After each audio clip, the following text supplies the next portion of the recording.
Hello friends, कैसे हैं। और मैं स्मिता माथुर, मेरी यूट्यूब चैनल में आप लोग का बहुत बहुत स्वागत है। और आप लोग के लिए जब ये मैं रिकॉर्डिंग करती हूँ तो इतनी फ्रेशनेस फील होती है, पूरे दिन की थकान ख़त्म हो जाती है।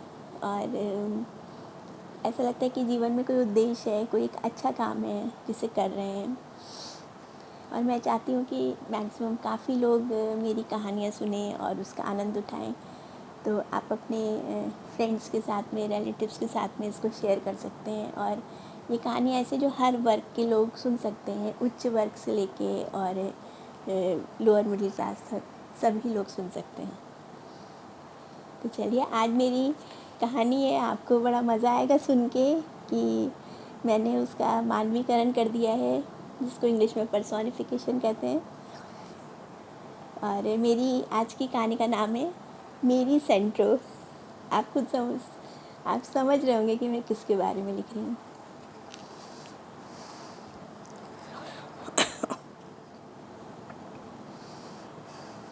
ओह, मेरी सेंट्रो, चमचमाती सिल्वर कलर की कार। वो मेरे लिए क्या थी? वो मेरी माँ थी, मेरी रक्षिका थी, मेरी सबसे प्यारी सहेली थी। उसी के भरोसे मैंने अपने बच्चों को पाला, अपनी नौकरी की और अपनी घर बाहर की जिम्मेदारियों को सफलतापूर्वक निभाया।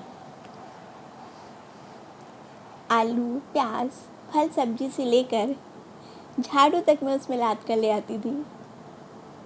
ऑफिस से लौटते समय जो भी सामान लाना होता था, वो सब कार में रख के ले आते थे। कभी कभी तो कार को इतना भर देते जैसे ये हंसते थे, बोले तुमने कार को गधा बना दिया है इतना सामान आगे पीछे सब तरफ। लेकिन उसी कार के भरोसे जो है वो मैंने अपना बहुत लंबा समय काटा है। उस समय बहुत कम महिलाएं कार चलाती थी। ये बात है, मैंने कार चलानी रेगुलर शुरू करी है 1997 से।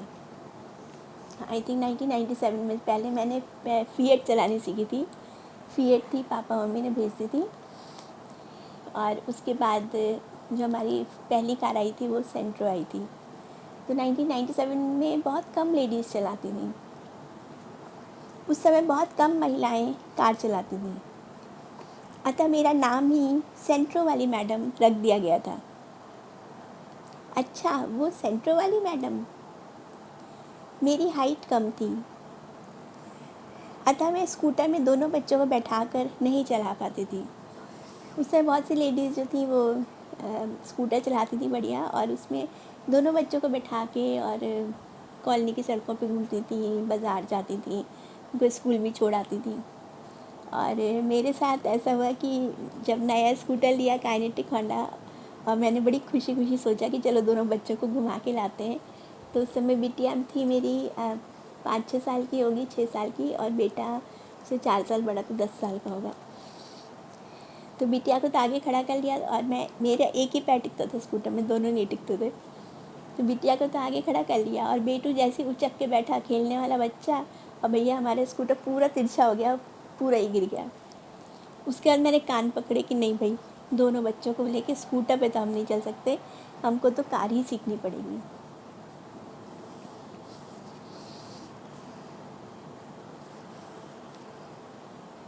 स्कूटर में दोनों बच्चों को बैठाकर नहीं चला पाती थी। कार में हाइट की कोई प्रॉब्लम नहीं होती, अतः मैं 2 गद्दी लगाकर बड़ी कुशलता से कार चलाती, और पानी की तरह मेरी कार मेरे साथ दौड़ती।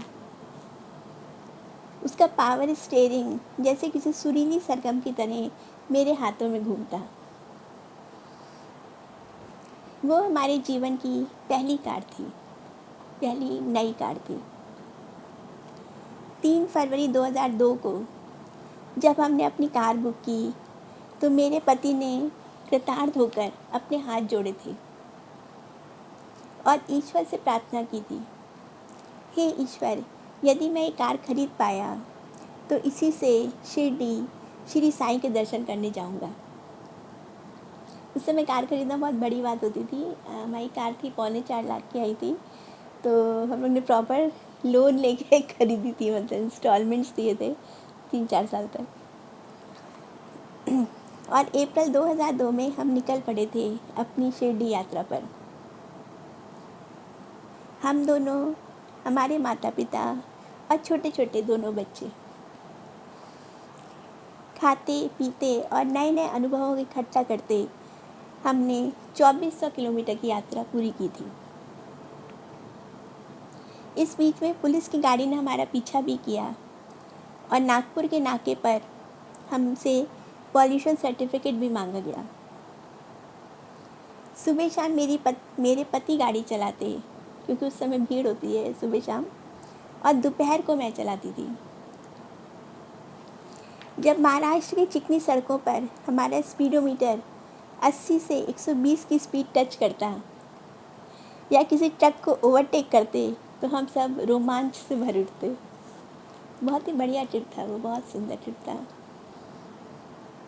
उसके बाद उसी गाड़ी ने हमारी 10 वर्षों तक तेज़ गर्मी, धुआंधार बारिश और बर्फीले जाड़े सबसे पूरे वातावरण से हमारी रक्षा की। और साथ ही सड़कों पे जो अपने अवांछित तत्व होते हैं, ऊंचे नीचे कई तरह के लोग रहते हैं, उनसे भी कार से बहुत रक्षा होती है। अपने सब शीशे चढ़ा लो और एकदम सेफ।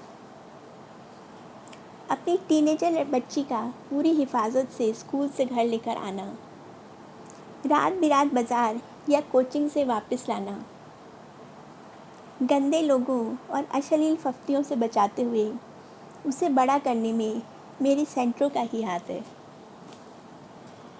बिटिया को बगल में बिठा के और जहाँ जाना होता था कार से चले आते थे, चाहे मार्केट जाना हो, चाहे उसको स्कूल छोड़ने जाना हो, स्कूल से लेने जाना हो, और या घूमने जाना हो। हम लोग घूमते भी थे कार से, तो एकदम सेफ रहते थे हम लोग दोनों।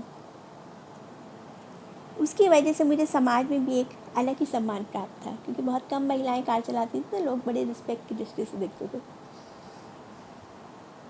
2012 तक आते आते खराब ट्रैफिक के कारण उसमें कई डेंट लग गए थे और पानी भरी सड़कों पर चलते चलते उसका नीचे का पूरा बॉडी खराब हो गया था।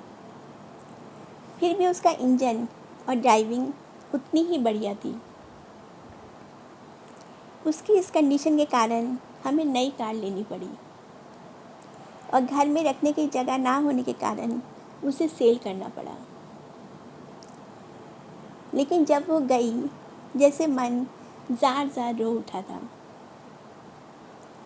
उसको खूब अच्छे से साफ़ करके और फूलों की माला से सजाकर हमने उसको विदा किया था। जब विदा किया तो उसके पैर छू के तब विदा किया था हमने।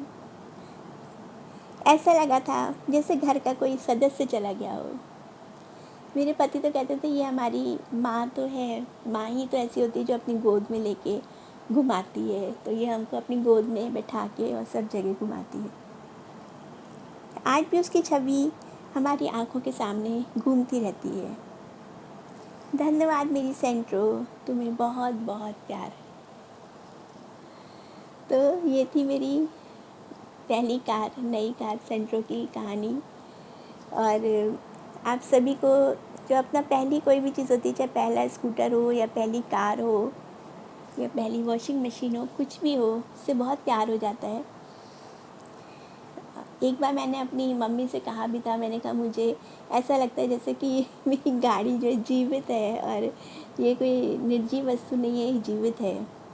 और शायद मुझे लगा था कि मम्मी इस बात पे हंसेंगी, लेकिन वो हंसी नहीं थी। बोले कि जिस चीज़ में इतनी एनर्जी है जो आपको कहाँ से कहाँ लेके जाती है, तो एनर्जी, हम लोग जो देवी की पूजा करते हैं वो क्या है, हम किसी एनर्जी की तो पूजा करते हैं जो अज्ञात एक शक्ति है, उसी की पूजा करते हैं, उसी को माँ मानते हैं। तो जिस चीज़ में इतनी शक्ति है, इतनी एनर्जी है, तो उसको हम निर्जीव कैसे मान सकते हैं। तो बस ऐसे ही मेरी बहुत प्यारी कार थी और उसकी कहानी सुना के मुझे बहुत आनंद मिला और मैं उसको लिए बहुत बहुत उसको मैं धन्यवाद देती हूँ कि उसकी वजह से मैंने बहुत अच्छे से अपनी जॉब करी, अपने बच्चों को पाल पाई और अपनी बिटिया को बहुत हिफाजत से बहुत अच्छे से मैंने पाला। कोई मेहमान आने वाला होता था तो घर का ढेर सारा सामान उसी कार में भर के ले आते थे। तो किसी पे डिपेंडेबिलिटी नहीं थी, इंडिपेंडेंटली सब काम कर लेते थे। तो चलिए, ओके बाय। और अगर आपको मेरी ऐसी छोटी छोटी कहानियाँ और अनुभव पसंद आए तो प्लीज़ मेरी यूट्यूब चैनल को आप लोग सब्सक्राइब करिए और अपने फ्रेंड्स और रिलेटिव से शेयर करिए और ऐसे ही इंजॉय करते रहिएगा। Okay bye, see you.